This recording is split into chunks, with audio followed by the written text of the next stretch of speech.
नमस्कार. स्वागत आहे तुमच्या आपल्या चॅनलवर मनोहर कथाप्रेमी. तुम्हाला ही कथा कशी वाटतेय हे कमेंट्स करून नक्की सांगा, किंवा इथून पुढे तुम्हाला कुठल्या प्रकारच्या कथा ऐकायला आवडेल ते कमेंट्स करून नक्की सांगा. सुरुवात करूया आपल्या उर्वरित कथेपासून. मनाविरुद्ध झालेले लग्न भाग 52.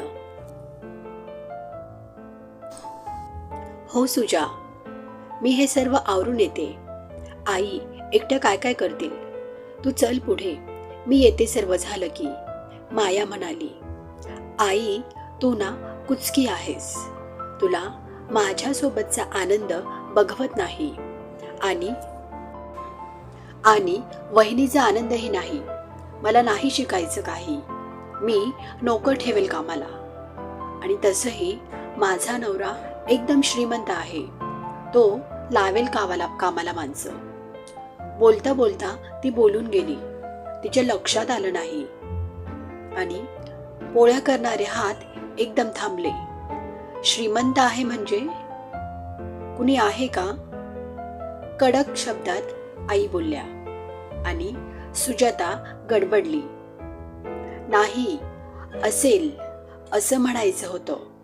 शेवटी ती डॉक्टर आहे ना, नवरा पण त्या मानाने तसाच असेल ना, अशा अंदाजानं ती बोलली असेल. हो हो, तेच म्हणायचं होतं मला, सुजाता सुटकेचा श्वास सोडत म्हणाली. कारण यावेळी मायानं तिला साथ दिली होती.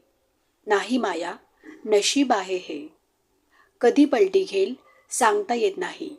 त्यामुळे सगळ्या गोष्टी शिकल्या पाहिजेत. स्त्रीनं कसं परिपूर्ण होण्याचा प्रयत्न करायला हवा, कुठेही मरण आलं नाही पाहिजे.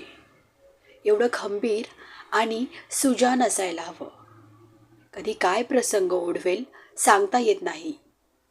तरी त्यामुळे आले आणि सुजले डोळे फिरवले. बरोबर आहे आत्या, तुमचं अगदी बरोबर आहे.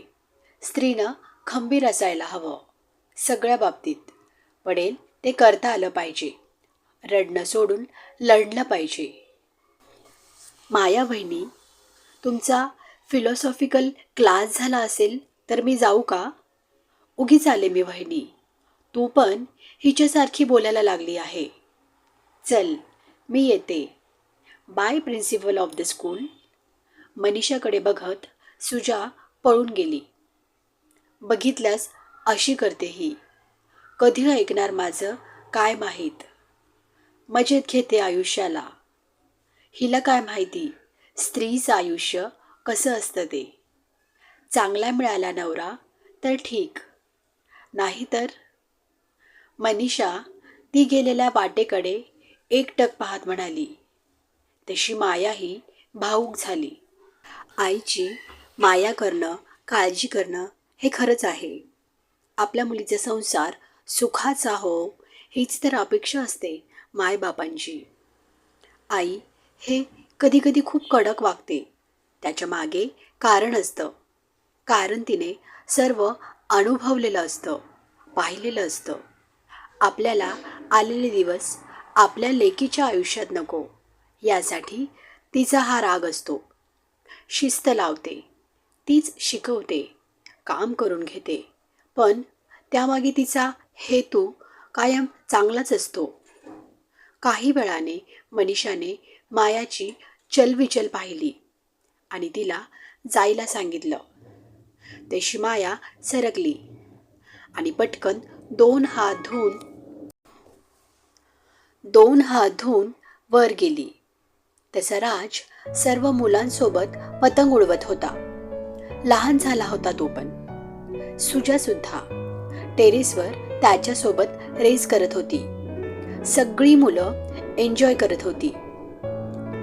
माया एका कोपऱ्यात जाऊन त्यांचं खेळणं एन्जॉय करत होती. तोच राजचं लक्ष तिच्याकडे गेलं. तो तिच्या जवळ आला. तुला नाही का उडवायचा पतंग? चल, तेवढाच आनंद होतो. राज म्हणाला. मला नाही येत, मी कधी यात इंटरेस्टच नाही घेतला. कधी घरातून बाहेरच नाही पडले. कधी शॉपिंग, कधी आउटिंग, कधी पार्टी. यासाठीच हे असलं कधीच मी केलं नाही. ती वर पतंगाकडे पाहत म्हणाली. तसं याला खूप वाईट वाटलं. चल, मी शिकवतो तुला. तिला हात देऊन तो पुढे आला.